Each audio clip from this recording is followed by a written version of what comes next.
पिछले क्लास में हम लोग नोट नंबर 9 तक लिखे थे। नोट नंबर 9 में क्या बताया गया था? तो नोट नंबर 9 में आपको बताया गया था कि परमाणु द्रव्यमान संख्या या परमाणु संख्या कैसे बदलाया जाता है। तत्व को एक से सूचित किया गया था, परमाणु द्रव्यमान को ए से, परमाणु संख्या को जेड से। एक बार फिर से रिकॉल कर दे रहे हैं, उसके बाद आगे कंटिन्यू करेंगे। ध्यान देंगे बालक, शांत हो जाइए। आपको पिछले क्लास में बताया गया था कि किसी भी तत्व को एक्स से लिखेंगे, ऊपर ए रहता है, नीचे जेड। तो ये जो ए लिखा हुआ है इसको नाम दिया गया था परमाणु द्रव्यमान संख्या। परमाणु द्रव्यमान संख्या, और ये किसके बराबर होता है? द प्रोटॉन और न्यूट्रॉन के संख्या के योगफल के बराबर होता है। और ये जो होता है इसका नाम है परमाणु संख्या। ये परमाणु संख्या है, और ये या तो नंबर ऑफ इलेक्ट्रॉन या तो नंबर ऑफ प्रोटॉन के बराबर होता है। उदाहरण के लिए अगर बात करें, एग्जाम्पल के लिए, तो ध्यान देंगे। एग्जाम्पल अगर समझना हो तो एग्जाम्पल ले सकते हैं कि अगर यहाँ पर ऑक्सीजन ले लिया गया और यहाँ 8 लिख दिए, यहाँ 16, तो आपसे पूछा जाएगा कि ऑक्सीजन में इलेक्ट्रॉन का संख्या बताइए, प्रोटॉन का संख्या बताइए, न्यूट्रॉन का संख्या बताइए, परमाणु संख्या बताइए, या परमाणु द्रव्यमान संख्या बताइए। परमाणु द्रव्यमान संख्या। तो याद रखेंगे बालक, ये जो नीचे लिखा हुआ है यही परमाणु संख्या होता है, और ये किसके बराबर होता है? या तो इलेक्ट्रॉन का संख्या या तो प्रोटॉन का संख्या। तो आप कहेंगे कि सर ऑक्सीजन में 8 गो इलेक्ट्रॉन है, 8 गो प्रोटॉन है, और ये जो 16 लिखे हैं इसमें 2 गो पार्टिकल रहता है, प्रोटॉन और न्यूट्रॉन। तो अगर 16 गो में से 8 गो प्रोटॉन हो गया, क्योंकि आप अभी बताएं कि सर 8 गो इलेक्ट्रॉन होता है, तो जितना इलेक्ट्रॉन उतना ही प्रोटॉन। तो अगर 16 में से 8 गो प्रोटॉन हो जाए तो न्यूट्रॉन कितना बचेगा? 8। तो निकालने का तरीका भी है, अगर ये नहीं लिखना हो तो निकालने का एक मेथड है, उसे निकाल सकते हैं। न्यूट्रॉन का संख्या बराबर होता है द्रव्यमान संख्या माइनस परमाणु संख्या। तो द्रव्यमान संख्या 16 है, परमाणु संख्या 8 है, 16 में से 8 घटा दीजिए, कितना है? 8। ये भी एक तरीका है। अब परमाणु संख्या कह दे तो सर इलेक्ट्रॉन का संख्या परमाणु संख्या कहलाता है। द्रव्यमान संख्या कह दे तो प्रोटॉन का संख्या प्लस न्यूट्रॉन का संख्या। प्रोटॉन को गो है? 8 गो। न्यूट्रॉन कितना निकाले हैं? 8। 8 8 कितना? 16। यही आपका द्रव्यमान संख्या है, ये वाला ऊपर वाला। तो याद रखना होगा कि सर न्यूट्रॉन का संख्या निकालने के लिए अगर हमको दे देगा कि न्यूट्रॉन का संख्या बताइए, तो क्या करेंगे? द्रव्यमान में से परमाणु संख्या को हटा देना। ये बता चुके ऑलरेडी, पिछले क्लास में हो चुका है, रिवीजन के लिए हम बता रहे थे।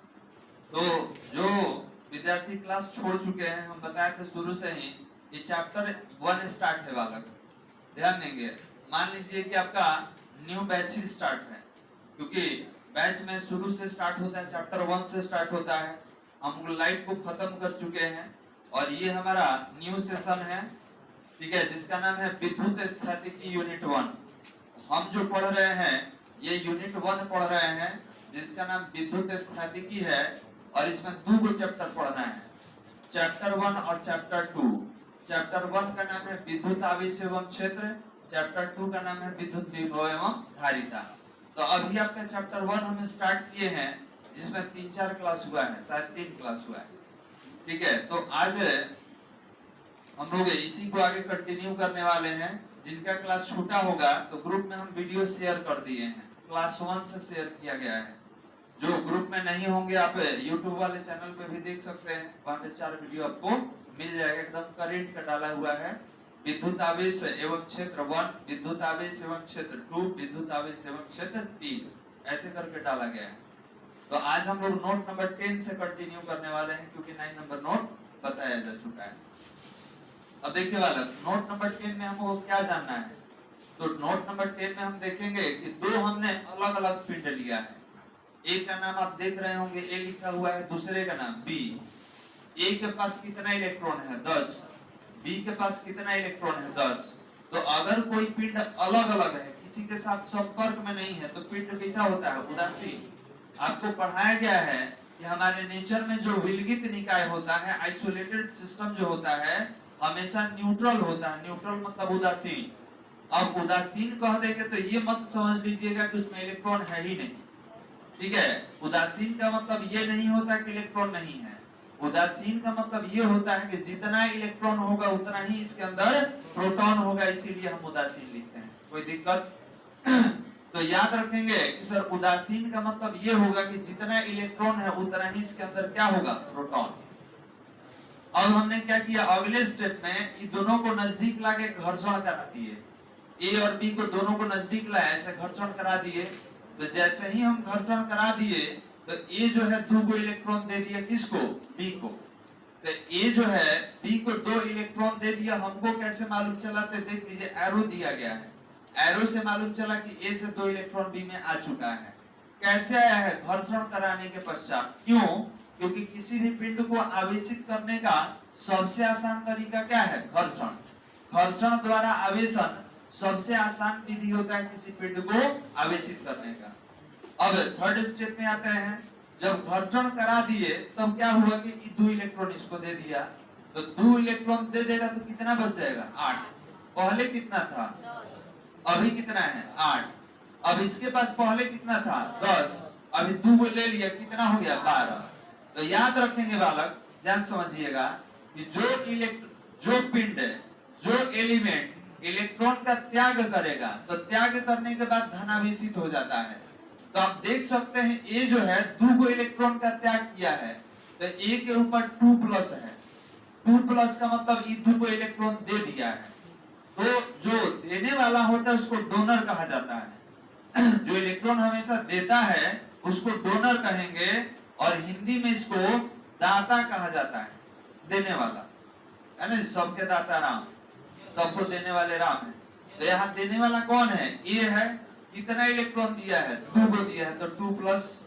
अब आपसे कहा जाएगा कि बताइए, पहले ये था, ये पिंड था, अभी आयन के पद में हो गया है, इसको धन आयन कहा जाता है। आप पढ़े होंगे केमिस्ट्री वगैरह में तो मालूम होगा, इसको धन आयन कहा जाता है। और देख लिए कि प्लस है, प्लस मतलब ये डोनर है, हमेशा ही इलेक्ट्रॉन का त्याग करेगा। तो अब बताइए कि अगर कोई इलेक्ट्रॉन का त्याग कर दिया, इलेक्ट्रॉन किसी दूसरे के पास चला गया, तो आप में इलेक्ट्रॉन का कमी हो गया। तो जब इलेक्ट्रॉन का संख्या कम हो जाएगा तो द्रव्यमान भी क्या हो जाएगा? कम हो जाएगा। अब आप कहेंगे कि सर यहाँ पर इलेक्ट्रॉन की संख्या में कमी हो जाएगा, किसमें? तो जो डोनर है प्लस वाले में इलेक्ट्रॉन का कमी हो जाएगा। कारण कि पहले दोनों में बराबर था, लेकिन जब ए इसको 2 को इलेक्ट्रॉन दे दिया, तो इलेक्ट्रॉन जाएगा तो द्रव्यमान लेके न जाएगा जी। तो याद रखेंगे, इलेक्ट्रॉन जब इसमें से इसमें आ गया तो इलेक्ट्रॉन लेके आया, द्रव्यमान लेके आया है, तो ये भारी हो जाएगा, ये क्या हो जाएगा? हल्का। इसका द्रव्यमान कम, बगल वाला का ज्यादा। तो वही अलग अलग इसका नेचर लिखा हुआ है। तो पहले समझ लेते हैं, ये 2 इलेक्ट्रॉन का त्याग किया है तो 2 प्लस हो गया, और बी कितना इलेक्ट्रॉन लिया है? 2। तो पहले 10 था, अभी क्या दिख रहा है? 12। तो याद रखेंगे बी के ऊपर 2 माइनस। 2 माइनस का मतलब ये होता है कि 2 को इलेक्ट्रॉन एक्सेस रखा है, किसी से 2 को इलेक्ट्रॉन लिया है, इतना है नहीं। ये B2 का मतलब होता है कि ये 2 इलेक्ट्रॉन किसी से लिया है, ये ग्राही होता है, याद रखेंगे। अब सवाल ये भी है कि सर इसके पास है 8 इलेक्ट्रॉन, इसके पास 12 इलेक्ट्रॉन। तो याद रखेंगे कि ये 2 इलेक्ट्रॉन का त्याग किया है तो 2 प्लस, और ये 2 इलेक्ट्रॉन ग्रहण किया है तो 2 माइनस। किसी के दिमाग में ये भी आएगा कि सर क्या केवल प्लस या केवल माइनस नहीं हो सकता है? तो बिल्कुल नहीं। याद रखेंगे, आवेश हमेशा पेयर में प्रोड्यूस्ड होता है, हमेशा जोड़ा में उत्पन्न होता है, और जितना प्लस रहेगा उतना ही माइनस। कोई कह देगा कि सर 2 को प्लस 4 को माइनस नहीं हो सकता है, तो जब देने वाला 2 को इलेक्ट्रॉन आपको देगा तो अब 4 को कहां से ले लीजिएगा? तो जितना डोनर होगा उतना ही एक्सेप्टर होगा वाला। अगर कोई 2 इलेक्ट्रॉन डोनेट किया है, आपको दिया है, तो आप कितना ग्रहण कीजिएगा? 4 को, 2 ही इलेक्ट्रॉन ग्रहण करेगा। तो याद रखेंगे, हमेशा आवेश जोड़ा में उत्पन्न होता है। अगर आपसे कहा जाए ये बताइए कि आवेश केवल आपसे कहा गया कि केवल 4+ उत्पन्न कर दीजिए, माइनस नहीं होना चाहिए। संभव है बालक? नहीं, क्योंकि डोनेट कर दिया, ये दिया है किसी को, तो जब तक कोई एक्सेप्टर नहीं होगा डोनेट नहीं करता है। तो याद रखेंगे कोई भी एक आवेश उत्पन्न करना संभव नहीं है। जब उत्पन्न होगा तो किसमें उत्पन्न होगा? पेयर में, जोड़ा में उत्पन्न होता है। 4+ तो 4-, 3+ तो 3-, 1+ तो 1-। कोई दिक्कत बालक? अब इसका गुण है, यही गुण अभी समझा रहे थे आपको, कि अगर कोई इलेक्ट्रॉन का त्याग कर दिया तो धन आयन या धनावेशित पिंड भी इसको कहा जा सकता है, पूरे पिंड को। अब ये कैसा होगा? डोनर होगा, दाता होगा। इसमें इलेक्ट्रॉन का कमी हो गया, क्यों? इलेक्ट्रॉन त्याग कर दिया है। तो इलेक्ट्रॉन जब कम हो जाएगा तो द्रव्यमान में भी क्या हो जाएगा? कमी। तो द्रव्यमान कमी होगा तो भार में भी क्या होगा? कमी। अब ये B2- है, ऋण आयन है। ऋण आयन कैसा होता है? ग्राही, एक्सेप्टर होता है बालक। अब ग्राही है, 2 इलेक्ट्रॉन ज्यादा रख लिया, इसमें इलेक्ट्रॉन की संख्या में क्या हो जाएगा? वृद्धि। इलेक्ट्रॉन जब आएगा तो द्रव्यमान लेके आएगा कि छोड़ के आएगा? लेके आएगा। कहीं आप जाते हैं तो पूरा शरीर लेके जाते हैं ना, बॉडी। द्रव्यमान तो कहीं रख के जाते नहीं है। तो इलेक्ट्रॉन जब भी ट्रांसफर होगा पूरे बॉडी के साथ होगा, और जहां जाएगा द्रव्यमान में क्या कर देगा? वृद्धि कर देगा। कोई दिक्कत समझने में? तो याद रखेंगे कि ऋण आयन जो होगा हमेशा धन आयन से क्या होगा? भारी होगा। उसमें इलेक्ट्रॉनों की संख्या ज्यादा होगा, प्लस में इलेक्ट्रॉनों की संख्या क्या होगा? कम। माइनस वाला ग्राही होगा, प्लस वाला दाता होगा। नोट नंबर 10 बना लीजिए। और अब यहाँ से स्टार्ट करेंगे। पहले ये दोनों डायग्राम बनेगा, उसके बाद यहाँ से आगे का एग्जांपल हम लोग ले रहे हैं। पहले अभी जो आप पढ़े हैं ये वाला, इसमें देखिए A और B लिखा गया है। अब इसका नाम देंगे, इसका कुछ नाम देने वाले हैं कि सर जो आप A और B लिखे हैं इसको किसी एलिमेंट तत्व का नाम दे दीजिए।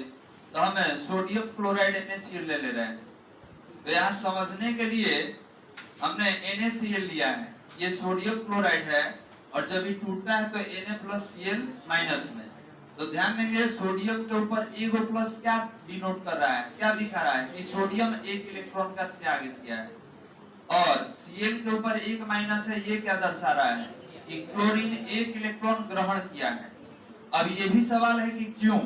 तो क्यों का जवाब आगे दिया जाएगा, अभी इसको डायग्राम के माध्यम से समझते हैं। तो हमें सोडियम ले लिए और क्लोरीन दोनों अलग अलग लिए हैं। तो सोडियम के पास कितना इलेक्ट्रॉन? 11। क्लोरीन के पास कितना? 17। नहीं पढ़े सोडियम का परमाणु संख्या? अब बताइए दोनों अलग अलग है तो ये दोनों क्या होगा? उदासीन होगा, न्यूट्रल होगा बालक। दोनों एक दूसरे के से अलग अलग है तो दोनों उदासीन है। अगले स्टेप में दोनों को एक साथ हम घर्षण करा दिए, सोडियम को क्लोरीन को एक साथ घर्षण करा दिया गया। जैसे ही घर्षण कराए, सोडियम 1 इलेक्ट्रॉन किसको दे दिया? क्लोरीन को। देखिए 1 इलेक्ट्रॉन का यहाँ पे एरो दिया गया है, 1 इलेक्ट्रॉन दे दिया क्लोरीन को। तो जब 1 इलेक्ट्रॉन दे देगा तो इसके पास कौन इलेक्ट्रॉन बचेगा? 10। और इसके पास कितना इलेक्ट्रॉन बचेगा? 18। 17 था, एक ले लिया तो 18। तो ध्यान देंगे कोई इलेक्ट्रॉन का त्याग करके क्या बन जाता है? धनावेशित। कोई इलेक्ट्रॉन को ग्रहण करके क्या हो जाएगा? ऋणावेशित। अब पूछा गया सोडियम कितना इलेक्ट्रॉन दिया है? 1। तो देखिए इसके ऊपर 1+ है। क्लोरीन कितना इलेक्ट्रॉन लिया है? 1। तो इसके ऊपर कितना माइनस? 1-। अब आपसे कहा गया कि सोडियम प्लस है, तो बताइए कैसा होगा? धनावेशित कि ऋणावेशित? धनावेशित। ये डोनर है कि एक्सेप्टर है? डोनर है। इलेक्ट्रॉन का त्याग करने के बाद इलेक्ट्रॉन की संख्या में कमी की वृद्धि? कमी। कमी के लिए एरो को कहां रखेंगे? डाउनवर्ड।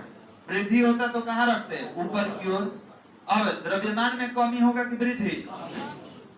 तो जब इलेक्ट्रॉन का संख्या कम होगा तो द्रव्यमान भी कम हो जाएगा।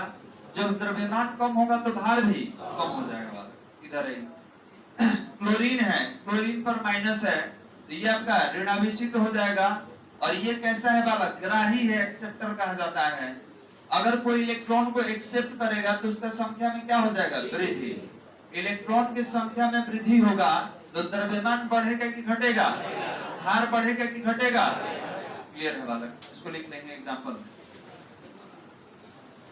एग्जाम्पल में लिख दिया जैसे। तो अभी जो हमने नोट लिखा था उसी का ये एग्जाम्पल ले लेंगे।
हो गया बालक।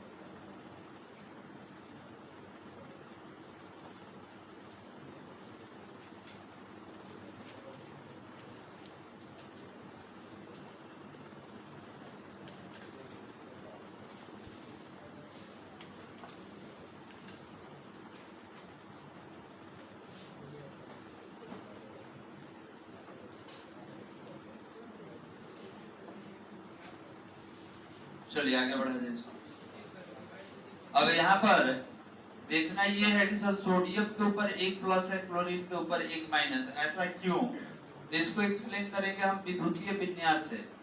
तो इसी नोट का अगला पार्ट देखा जाए, नोट चेंज नहीं करेंगे, नोट नंबर 10 में थोड़ा सा अगला पार्ट देखा जाए कि सर इस सोडियम के ऊपर एक प्लस या सोडियम एक ही इलेक्ट्रॉन का त्याग क्यों किया है, 2 कर देता, 3 कर देता, इसका कारण अभी देखने वाले हम लोग। तो ध्यान देंगे यहाँ पर सोडियम और क्लोरीन का विद्युतीय विन्यास दिया गया है। यहाँ पर सोडियम और क्लोरीन का विद्युतीय विन्यास, इलेक्ट्रॉनिक कॉन्फ़िगरेशन दिया गया है। विद्युतीय विन्यास पढ़े हैं? नहीं पढ़े?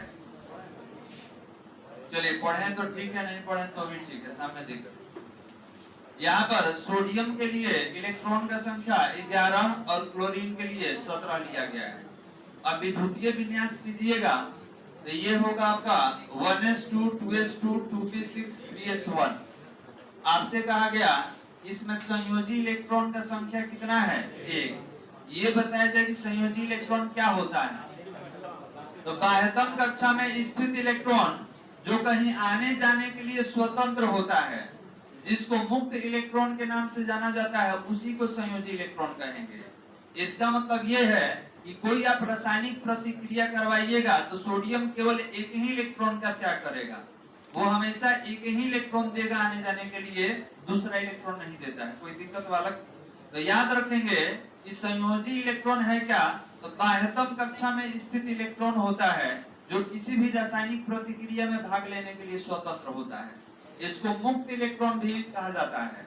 इसका मतलब कहीं जाना होगा, ठीक है, या किसी रासायनिक प्रतिक्रिया में भाग लेना होगा, तो 11 में से कितना इलेक्ट्रॉन भाग लेगा? केवल 1 इलेक्ट्रॉन। क्लियर है बालक? अब क्लोरीन पे आते हैं। क्लोरीन का 17 है, देखा जाए 1s2 2s2 2p6 3s2 3p5, जोड़ के देख लीजिए कितना, 4 6 10 2 12 5 17 हो गया बालक।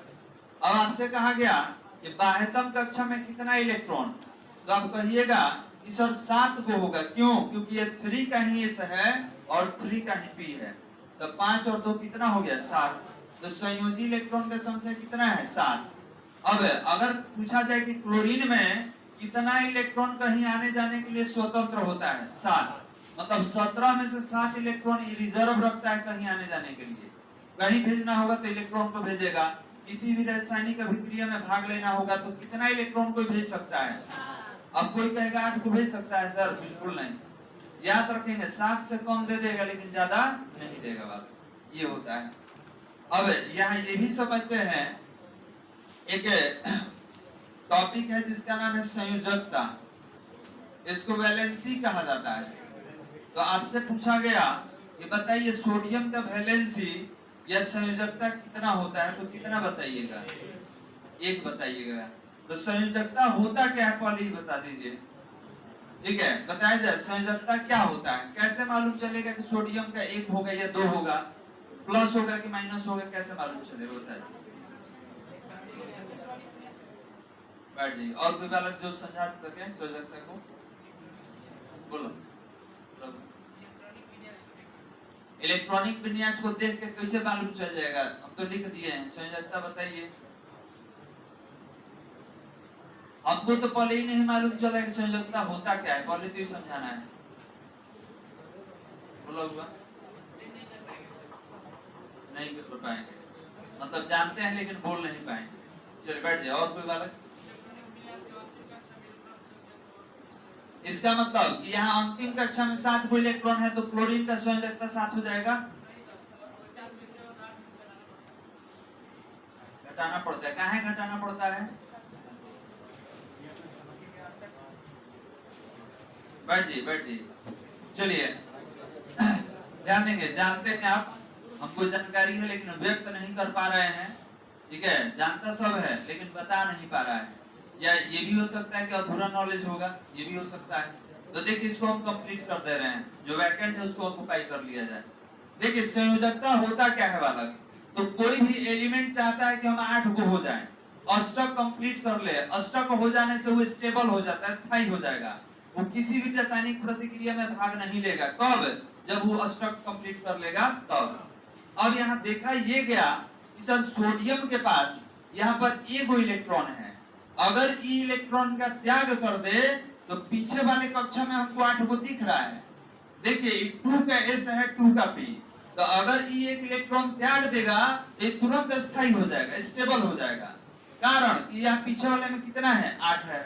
अब क्लोरीन में क्या देखा जाए, क्लोरीन में देखा गया कि यहाँ 5 2 7 है, अगर ई एगो इलेक्ट्रॉन किसी से ले लेगा तो ये क्या हो जाएगा? स्थायी।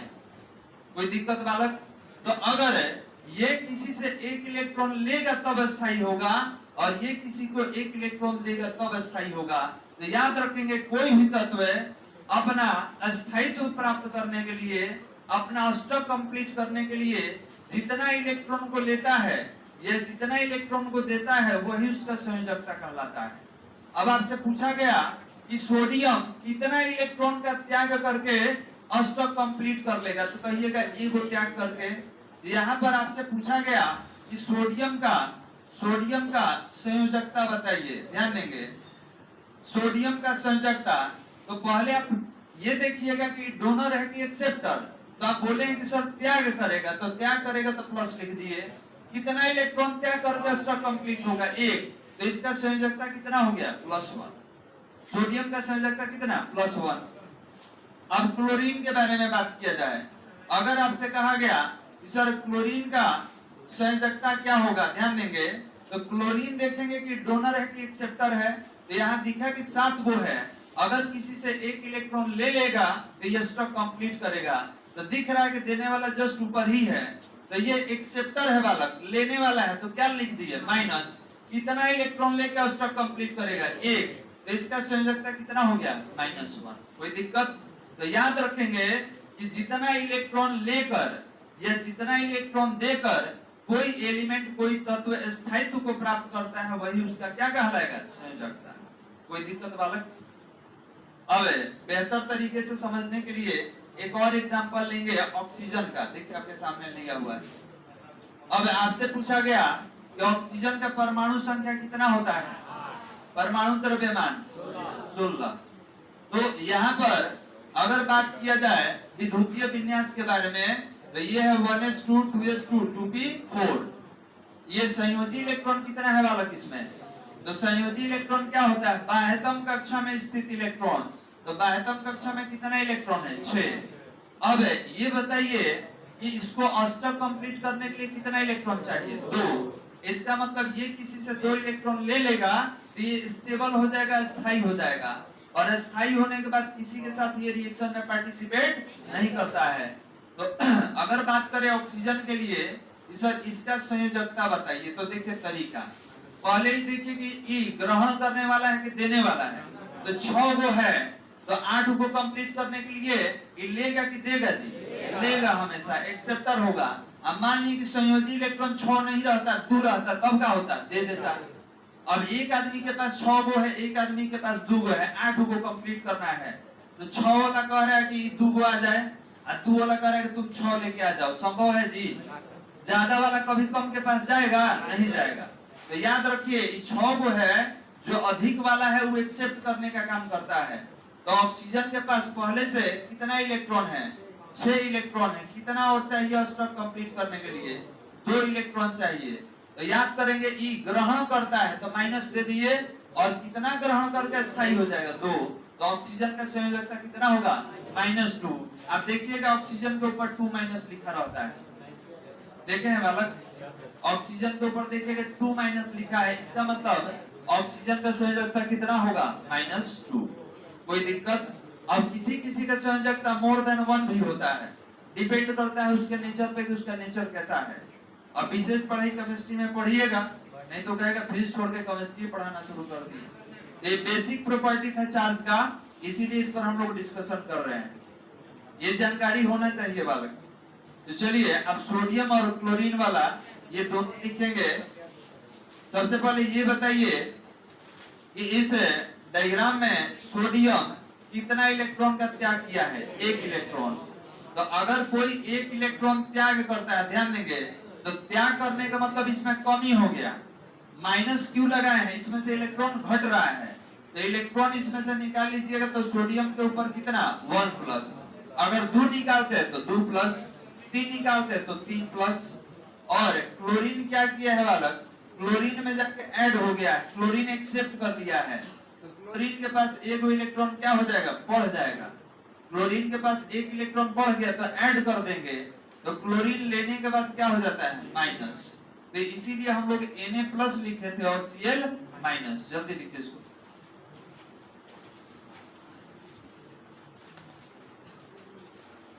और आप जो जान रहे हैं वो भी सही है, वो गलत नहीं है। आपका तरीका कुछ और है, मेरा तरीका कुछ और है। तो याद रखेंगे, एक ही टॉपिक का बहुत सारा मेथड होता है समझने का। तो इस तरीके से भी आप संयोजकता को या संयोजी इलेक्ट्रॉन को समझ सकते हैं बात।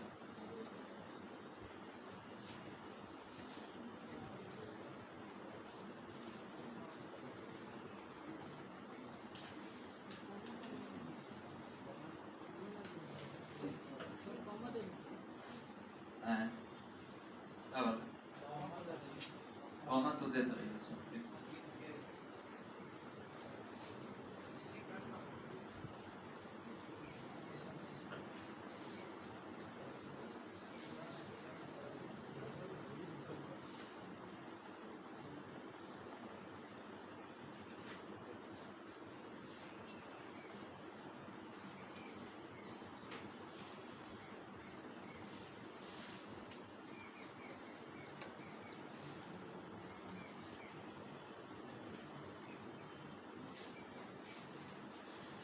अब इसके नीचे कुछ लैंग्वेज बोलेंगे, आपको लिखना होगा।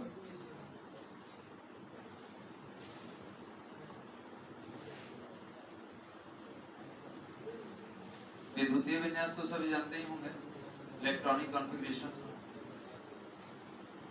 2-3 मेथड है, इसको निकालने का 2-3 तरीका है, जिससे आप डायरेक्ट भी बता सकते हैं।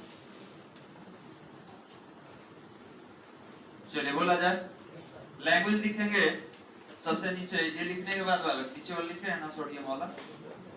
लैंग्वेज लिखा जाए, जब दो पिंड एक दूसरे से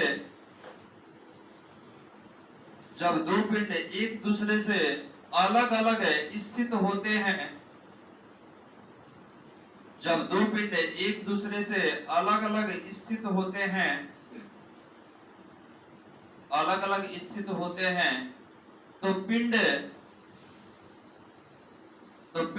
उदासीन होते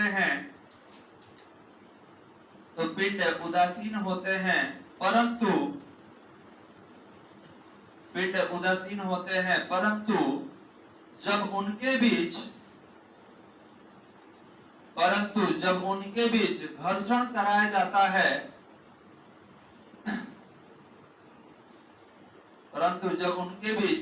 कराया जाता है, तो एक पिंड उनके बीच घर्षण कराया जाता है, तो एक पिंड धनावेशित हो जाता है, जबकि दूसरा पिंड ऋणावेशित हो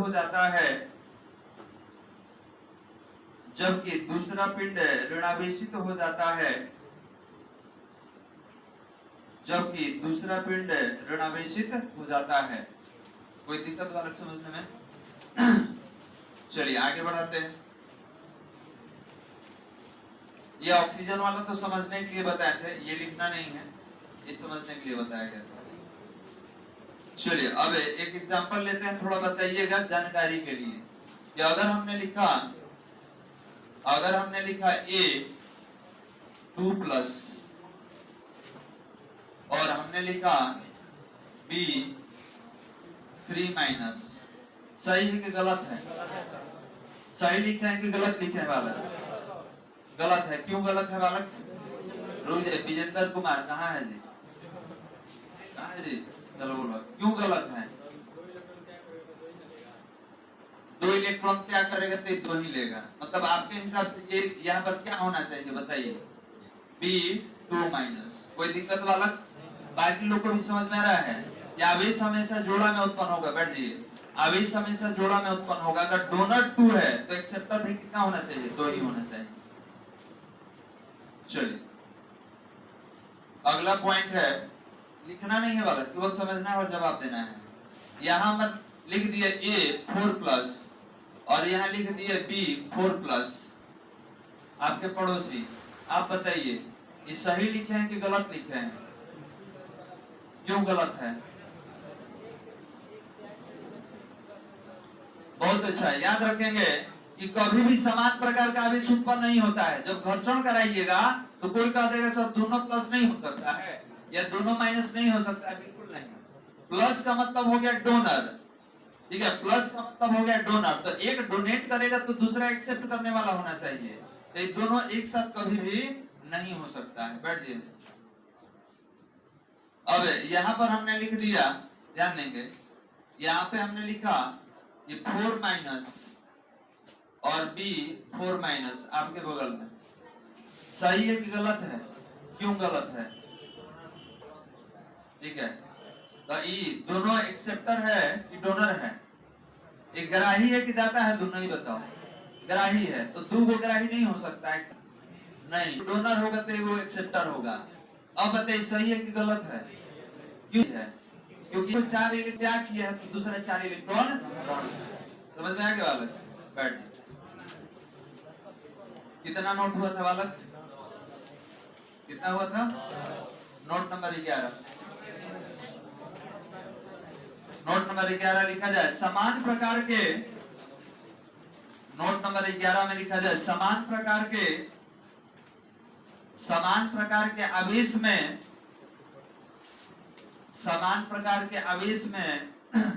प्रतिकर्षण होता है। नोट नंबर 11 में लिखेंगे समान प्रकार के में प्रतिकर्षण होता है, समान प्रकार के आवेश में प्रतिकर्षण होता है, जबकि असमान प्रकार के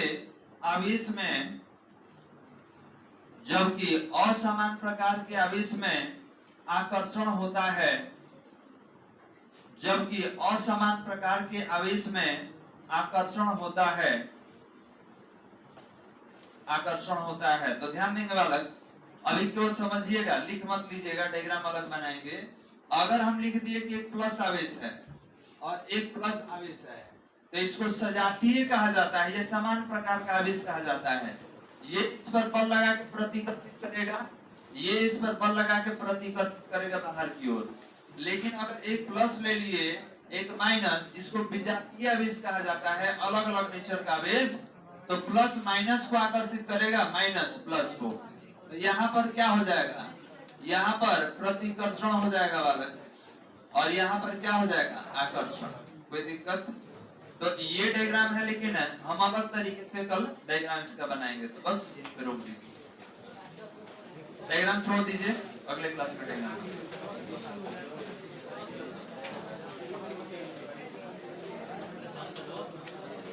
चलो बालक स्टॉप कर दो।